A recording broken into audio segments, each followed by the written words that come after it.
Assalamualaikum warahmatullahi wabarakatuh. Bismillahirrahmanirrahim. Jadi bahagia itu jangan hanya sekedar pokoknya saya ingin bahagia. Kita harus jelas dulu ingin bahagia yang apa. Kebahagiaan yang lahiriah ataukah kebahagiaan batin atau kebahagiaan yang hakiki. Ini nanti beda-beda. Mungkin kemarin teman-teman bingung, konsepnya campur baur jadi satu. Bahagia itu ya di hati. Ada yang bilang bahagia itu ya kalau kita senang, sehat, sejahtera. Ada yang bilang bahagia itu ya ketika kita dekat dengan Allah, ketika kita ma'rifat dan lain sebagainya. Oleh hamka, untuk lebih mudahnya, ayo kita bagi saja. Ada kebahagiaan lahiriah, ada kebahagiaan batin, ada kebahagiaan hakiki. Hakiki itu hakikat sejati, puncaknya kebahagiaan. Jenis-jenis kebahagiaan ini saling berkait. Untuk bisa bahagia secara batin, lahir kita harus bahagia. Untuk bisa menemukan kebahagiaan hakiki, batin harus beres, lahir juga harus beres, sudah bahagia. Tapi kalau kita berhenti di kebahagiaan lahir saja, bisa saja kita tidak mendapat kebahagiaan batin dan tidak ketemu kebahagiaan hakiki. Itulah mengapa banyak orang kaya, banyak orang sukses, tapi tidak bahagia. Kenapa? Kebahagiaan yang dia miliki hanya kebahagiaan lahir. Dia belum menggarap ranah kebahagiaan batin. Jadi nanti ketika membahas tema kebahagiaan, kalau menurut Hamka, ayo kita cek ya. Ada kebahagiaan lahir, ada kebahagiaan batin, ada kebahagiaan hakiki. Kalau kebahagiaan lahir itu fisikal, kalau kebahagiaan batin itu hati dan akal, kalau kebahagiaan hakiki itu eksistensial, berhubungan dengan kesejatian kita sebagai manusia. Pak, saya sudah mencapai kebahagiaan hakiki, Pak. Misalnya, kamu punya duit? Tidak punya, Pak. Sulit. Jadi, kenapa? Karena kalau kamu shortcut tiba-tiba kebahagiaan hakiki, kamu merasa ma'rifat. Tapi kebahagiaan lahirmu tidak terpenuhi, bisa saja nanti modal kebahagiaan hakiki itu kamu gadaikan untuk kebahagiaan lahir. Itulah mengapa kadang-kadang ada orang agamanya pinter, mantep, batinnya luar biasa, tapi ya dia pakai itu semua untuk mencari keuntungan lahiriah. Jadi karena dia yang bawah belum beres, tiba-tiba merasa sudah atas, atau sebelumnya belum nyampe sih sebenarnya, hanya actingnya saja. Banyak orang sekarang acting. Ada yang acting jadi orang pinter, ada yang acting jadi ulama, ada yang acting, banyak orang acting. Kamu harus hati-hati hari ini. Karena sekarang fasilitasnya memungkinkan. Kamu ingin jadi apa saja, apalagi dunianya dunia media sosial, dunia digital. Kamu bisa jadi apa saja yang kalian inginkan. Kalian ingin jadi paling hebat, bisa. Kalau di dunia nyata pendiam, kalem, tapi begitu masuk dunia medsos gowanes, itu banyak yang kayak gitu. Jadi kamu bisa berubah 180 derajat. Kadang orang kaget, orangnya cuma kayak gini, tapi postingannya kan ngeri-ngeri. Itu acting namanya. Nah, kebahagiaan juga begitu. Banyak orang yang acting bahagia, padahal dia bahagia bener apa enggak hanya dia yang tahu. Baik, kita lanjutkan ya, karena masih agak panjang ini penjelasan-penjelasan beliau. Sekarang kita jelajahi jalan-jalan menuju kebahagiaan. Untuk menuju kebahagiaan, kita harus memperhatikan dua aspek. Yang pertama, aspek material dalam kehidupan kita. Yang kedua, aspek immateri. Yang pertama apa? Aspek materialnya. Syaratnya untuk kita bahagia nanti secara paripurna tuntas adalah sehat badan dan sehat jiwa. Sehat badan yang paling awal, karena kalau fisik kita tidak sehat, jiwa kita juga tidak akan optimal. Sepinter apapun misalnya, Pak, saya itu pinter loh Pak, akal saya itu buat mikir apa saja bisa. Tapi kamu ringkih, gampang sakit. Waktunya enak-enak ngomong malah batuk. Tidak sehat kan? Tidak bisa optimal. Maka kesehatan nomor satu kalau kalian pengen bahagia. Sejak sekarang kamu rancang sendiri hidupmu biar kamu tetap sehat sampai besok. Sedahsyat apapun kamu, kalau sakit selesai sudah. Kamu sendiri yang ngatur ya hidupmu. Mungkin yang tiap hari melekan di kafe-kafe, mulai kamu manage. Hidupmu butuh istirahat. Meskipun bukan berarti istirahat terus. Ya, Pak, saya ini jaga kesehatan loh Pak. Saya tiap hari tidak ngapa-ngapain biar sehat itu ya berdoa. Jadi cari rumus sehat yang positif. Ya termasuk kesehatan jiwa. Kesehatan jiwa itu berarti kamu menjaga pikiranmu, menjaga hatimu. Kalau fisik tadi jangan dimasuki misalnya oleh makanan-makanan yang tidak bergizi, makanan-makanan yang mengacaukan kesehatan.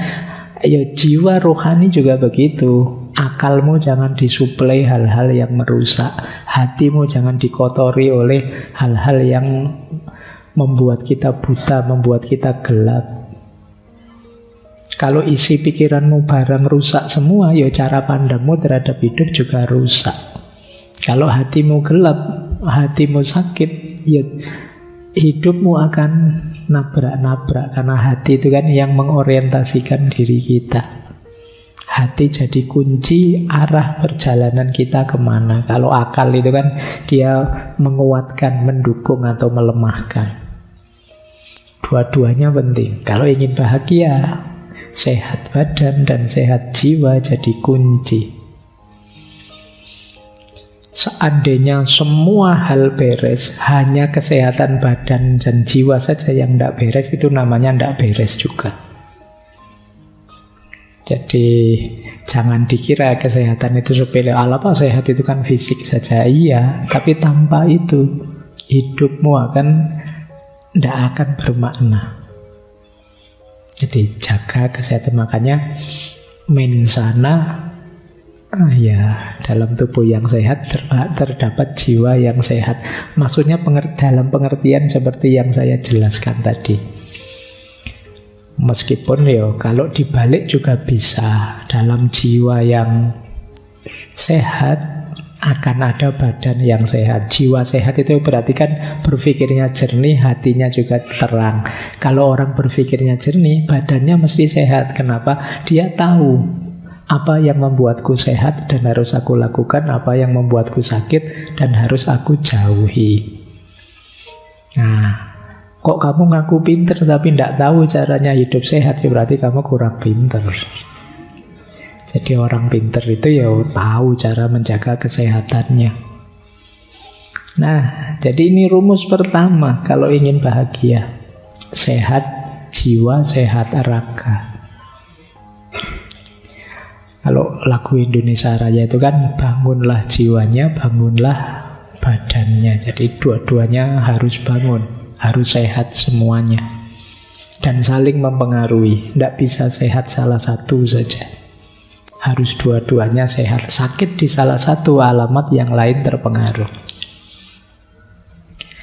Baik, di buku dijelaskan lebih detail oleh Hamka cara untuk kita meraih kebahagiaan jiwa itu ilmu dan melakukan hal-hal yang dapat menyucikan diri. Ini dulu pernah dijelaskan panjang lebar hubungannya ilmu dengan kebahagiaan waktu kita membahas Sokrates dan Plato. Karena ini termasuk yang diambil oleh Hamka, bahwa orang bahagia itu ya kuncinya ilmu. Kok ada orang ilmunya tinggi tapi tidak bahagia, ya berarti dia sebenarnya belum terlalu tinggi ilmunya. Kalau sudah tinggi ilmunya, dia tahu caranya bahagia. Yang kedua, ini juga menarik. Kalau ingin bahagia, harus punya teman yang baik. Circle yang cocok, sederhananya itu. Kalau temanmu ngaco semua, ya sulit kamu bahagia. Kamu bisa terseret ngaco atau bertahan mati-matian biar tidak kacau dan energimu habis di situ. Jadi pokoknya saya tidak mau Pak, saya punya teman itu Pak, hidupnya saya tidak mau ikut-ikutan dia misalnya. Iya sih, kamu bisa begitu. Tapi kalau tiap hari begitu, waktumu habis untuk bertahan. Kayak orang sepak bola ya, kalau waktumu habis untuk bertahan saja, ya lama-lama mesti kebobolan. Jadi kalau memang sama sekali kamu tidak bisa melawan circlemu, ya minggir dulu.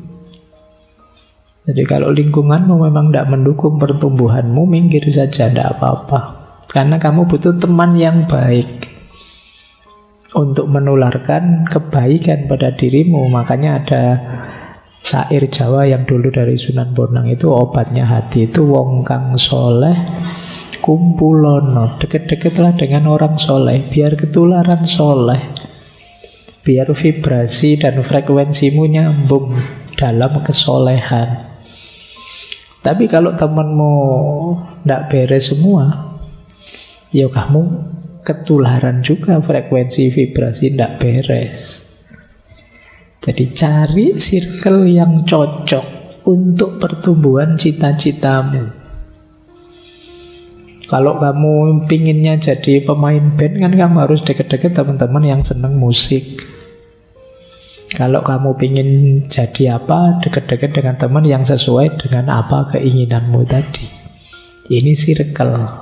Jadi cari teman yang baik, yang mendukung kebahagiaanmu. Jangan cari teman yang mengacaukan ritme hidupmu, apalagi yang benci kamu, apalagi yang dendam padamu, apalagi yang dengki padamu. Kamu tidak akan tenang hidupmu.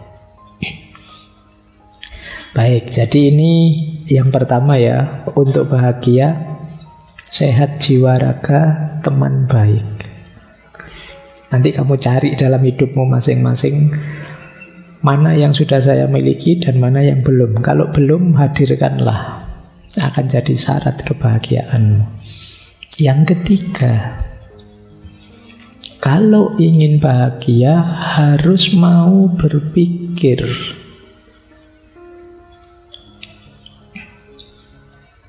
Ini kelihatannya simple. Loh kan otomatis Pak, apa ada orang yang tidak mikir? Menurutmu kan begitu, tapi sebenarnya banyak.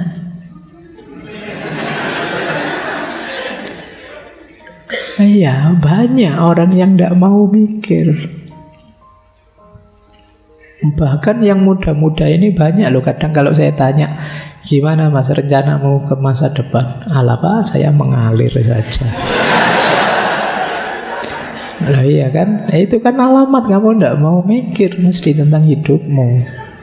Kamu tidak sungguh-sungguh merenungi hidupmu, menemukan titik-titik kebijaksanaan, mencari titik-titik keputusan yang penting, yang membuatmu jadi lebih baik, lebih baik. Syaratnya tetap mau berpikir. Hari ini kan hidup ini rasanya diombang-ambingkan dari satu viral ke viral yang lain. Kamu tidak pernah berpikir, apa ya saya harus mengikuti viral itu, apa ya saya harus update yang seperti itu. Kan kamu tidak pernah mikir begitu. Jadi ini seolah-olah biasa, Pak, orang hidup mesti mikir. Tapi sebenarnya banyak orang yang, kalau bahasa saya, autopilot saja hidupnya. Autopilot itu kan rutin, wis kaya ngono, terus diulang-ulang tiap hari.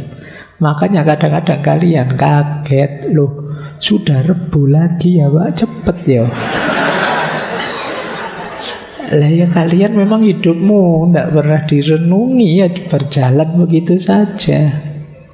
Tidak berpikir, ya sulit kamu sampai di titik bahagia.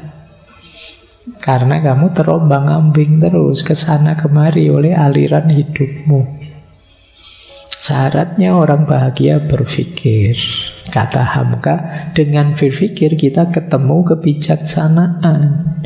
Kebijaksanaan itu kan rumus hidup yang tidak hanya benar tapi juga tepat. Hidup yang tidak hanya benar tapi benar, kata orang Jawa. Itu kebijaksanaan. Tidak sekedar punya koleksi ilmu, tapi juga tahu bagaimana mengaplikasikannya sesuai ruang dan waktu yang tepat. Untuk sampai di titik-titik semacam ini, mau tidak mau kita harus berpikir. Itu kalau ditarik-tarik lebih jauh, berarti kamu harus belajar cara berpikir yang benar. Dan disiplin yang mengajari kita cara berpikir yang benar itu logika, ilmu mantek, adanya di filsafat. Sayangnya kadang-kadang filsafat kamu anggap haram. Sudah males mikir, filsafatnya haram, ya selesai. Jadi kamu kehilangan modal besar yang diberikan oleh Allah padamu. Keistimewaan puncak kebanggaan manusia, yaitu natik, berpikir. Oke, terus selain berpikir kita juga bekerja. Nah ya, atau boleh berkiprah, boleh berkarya sama, yang berhubungan dengan nilai diri dan kemanfaatan diri kita. Itu akan jadi sumber kebahagiaan. Jadi bekerja tidak terbatas yang karir yang menghasilkan uang, itu ya. Tapi mungkin ada orang yang berkarya, beraktivitasnya secara tidak langsung menghasilkan uang, tapi dalam rangka penegasan makna diri, nilai diri, dan lain sebagainya. Jadi ini juga jadi kunci kebahagiaan. Kemarin waktu siapa tokohnya itu, mungkin di Russell apa siapa itu kan disebut bekerja itu kebanggaan. Jadi sama-sama stresnya, mending stres karena pekerjaan daripada kamu stres karena nganggur. Jadi itu istimewanya kerja. Dulu kita pernah membahas satu sesi itu kan tentang kerja, yang di situ disebut kerja itu rahmat, kerja itu ibadah, kerja itu amanah, kerja itu izzah, kemuliaan diri. Jadi, kalian tidak boleh beralasan, Pak saya ngelamar sana ngelamar sini tidak diterima. Ya kalau itu kan karir namanya. Kamu kan juga sambil nunggu lamaranmu diterima kan bisa beraktivitas ini, beraktivitas itu. Mungkin tidak menghasilkan uang, tapi berkontribusi entah apa terhadap dirimu maupun lingkungan sekelilingmu. Jadi itu yang disebut kerja. Karena orang itu kalau tidak ngapa-ngapain itu biasanya merasa dirinya hampa, tidak bernilai. Di antara krisis, kalau dalam psikologi itu ada namanya later life crisis. Later life crisis itu krisis usia-usia akhir. Itu biasanya orang-orang sepuh-sepuh 60 tahun ke atas yang sudah pensiun itu krisisnya adalah dia krisis merasa tidak bernilai. Wah, saya sudah pensiun ini, wah sudah tidak menghasilkan apa-apa, saya sudah tua, merepotkan orang saja. Merasa tidak bernilai. Makanya kadang-kadang beliau-beliau yang sudah sepuh itu kadang-kadang kalau di rumah itu tidak mau diam, melakukan apa saja, ya nyapu lah, ya apalah. Ini karena memang kerja itu pride, kebanggaan sebagai manusia. Kemudian penting juga kalau kita ingin bahagia, kita harus siap introspeksi diri, siap muhasabah. Kenapa? Karena kita manusia itu selalu banyak kekurangan. Kita bukan makhluk yang sempurna. Kita punya alat-alat hebat, tapi kadang-kadang kita tidak mampu menggunakannya dengan pas. Di situ penting kita introspeksi. Hidupku ini sudah seharusnya ndak. Pelajaran apa yang bisa aku ambil dari kemarin-kemarin? Ini namanya introspeksi diri. Ngecek diri kita. Sampai umur sekian aku sudah ngapain aja ya? Kita introspeksi diri. Kalian mungkin usia-usia 20-25an lah usia kalian ya. Kan kelihatannya masih bujangan semua. Kelihatannya. Ya mungkin ada yang lebih, ada yang 27, ada yang 30, saya tidak tahu. Mungkin ada yang S2, S3. Itu kan usia-usia quarter life. Nah, usiamu wis seperapat itu kalau umurmu manusia sekitar 100 ya kamu namanya kan quarter life, sudah perempatan. Orang-orang quarter life itu cirinya gampang. Dia gelisah tentang masa depan. Besok saya kerja apa Pak? Saya ini kira-kira ada jodohnya enggak ya Pak? Ada, pikiranmu enggak jauh-jauh dari situ tetap. Nanti suami saya siapa ya Pak? Istri saya siapa ya Pak? Dan terus masa depanku kok rasanya gelap ya Pak? Ya, itu ciri-ciri quarter life. Jadi itu kenapa kalau saya kan selalu guruannya seputar-seputar itu. Karena saya tahu di usia-usiamu yang menggelisahkanmu hal-hal itu. Makanya kamu ketawa. Sebenarnya menertawakan dirimu sendiri. Ya, baik. Loh, tapi kan dulu waktu sesi humor itu orang yang masih bisa menertawakan dirinya sendiri, alamat dia masih sehat jiwanya. Alhamdulillah, enggak apa-apa. Oke ya, itu istimewanya. Kadang-kadang orang timur itu kan gitu. Nggak bisa itu masih bisa ketawa cengenges itu. Kayak ditanya dosennya itu nggak bisa jawab kan, terus bisa kamu jawab? Nggak bisa ya Pak. Itu gitu ya. Ngomong nggak bisanya nggak pakai sedih, tapi pakai cengengesan. Itu efeknya lebih mengerikan daripada. Baik, introspeksi ya. Yuk kita cek diri kita. Kita baca, kita muhasabai kurang apa. Kira-kira yang lebih mungkin saya itu meningkat di bagian mana? Karena di antara penyesalan hidup adalah ketika kita sadar kemarin-kemarin saya belum memberikan versi terbaik diriku dalam hidup. Coba kemarin saya begini, coba kemarin saya begitu. Itu biasanya penyesalan hari ini. Kenapa ada logika coba-coba tadi? Karena kemarin saya belum melakukan yang terbaik. Kalau sudah melakukan yang terbaik semampu kita, meskipun hasilnya tidak memuaskan, ya kita bisa legowo. Ya nilai saya jelek, tidak apa-apa. Ya mungkin memang segitu kemampuan saya sudah maksimal. Tapi ketika kita tidak maksimal, tidak memberikan yang terbaik, begitu nilai saya jelek, kita kan kecewa. Coba kemarin saya agak serius sedikit ya, coba kemarin saya agak mempeng sedikit belajarnya. Di titik ini ayo introspeksi. Jangan jatuh 2 kali di titik yang sama. Baik, Ini yang kedua. Jadi berpikir, bekerja, introspeksi diri. Yang ketiga,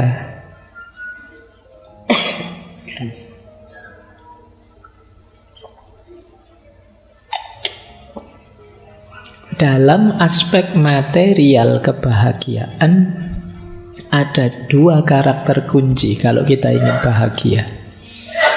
Yang pertama, kemampuan untuk qanaah. Yang kedua, kemampuan tawakal. Jadi tadi kan sudah ada 5, sekarang tambah 2. Qanaah dan tawakal. Qanaah itu kemampuan kita untuk mencukupkan diri dengan apa yang kita punya. Jadi qanaah bukan berarti anti dunia. Qanaah itu sikap batin kita yang punya apa saja kita merasa cukup. Jadi punyanya hanya motor 1, oh iya Pak, cukup kok Pak motor 1 itu, saya kan mobilitasnya paling kemana. Itu namanya orang qanaah. Kuliah ternyata nilai saya kebanyakan B Pak, tapi tidak apa-apa, cukup itu Pak B, saya penting lulus. Ini namanya qanaah. Ini contoh saja ya. Jadi maksudnya apa? Qanaah itu kalau menurut Hamka, orang qanaah itu orang yang mencukupkan sesuatu yang dia butuhkan. Jadi mencukupkan diri dengan hal yang diperlukan oleh dirinya. Bukan berarti tidak bekerja. Ya bekerja. Tapi hasilnya apapun dan berapapun akan saya anggap cukup untuk hidupku. Ini namanya orang qanaah. Orang qanaah itu tidak banyak menuntut dan mengeluh. Apa adanya saja kita nikmati. Ini orang qanaah. Di antara cara mudah untuk segera bahagia itu membangun jiwa yang qanaah. Kita selama ini sering salah rumus. Ketika ingin bahagia kita target ini, target itu yang belum kita miliki. Akhirnya bahagia kita lama. Kalau ingin segera bahagia, ayo kita hidupkan qanaah saat ini. Otomatis kita akan bahagia saat ini juga. Kita akan alhamdulillah, ya Allah, alhamdulillah kebutuhan saya terpenuhi. Yang kedua, tawakal. Tawakal itu satu sikap batin yang kita hidupkan setelah ikhtiar kita jalankan. Itu tawakal. Saya sudah berusaha maksimal Pak, semampu saya. Apapun hasilnya saya pasrahkan pada Allah. Itu tawakal namanya. Saya sudah ke dokter Pak, sudah minum obat Pak, tapi yo masih batuk. Yo pasrah ke Allah. Itu namanya tawakal. Jangan belum minum obat, belum periksa, belum apa, sejak awal sudah pasrah saja pada Allah Pak. Itu yo bukan tawakal, itu namanya. Jadi tawakal itu kita lahirkan setelah ikhtiar maksimal dijalankan. Ini akan meminimalisir rasa kecewa, rasa tidak puas terhadap hasil dari yang kita lakukan. Jadi dua rumus ini, qanaah dan tawakal, bisa membuat kita segera bahagia. Tidak harus menunggu nanti, besok, tidak harus tergantung ini, tergantung itu. Baik, yo meskipun qanaah dan tawakal ini lebih mudah diceramahkan daripada dijalankan. Karena tidak gampang kamu membentuk jiwa qanaah itu, apalagi yang muda-muda, cita-citanya masih panjang, keinginannya masih macam-macam. Tapi boleh pelan-pelan kamu latih sejak sekarang, karena akan jadi senjata yang kuat ketika hidupmu dalam kesulitan, keterpurukan, dan lain sejenisnya. Latihan qanaah dan tawakal.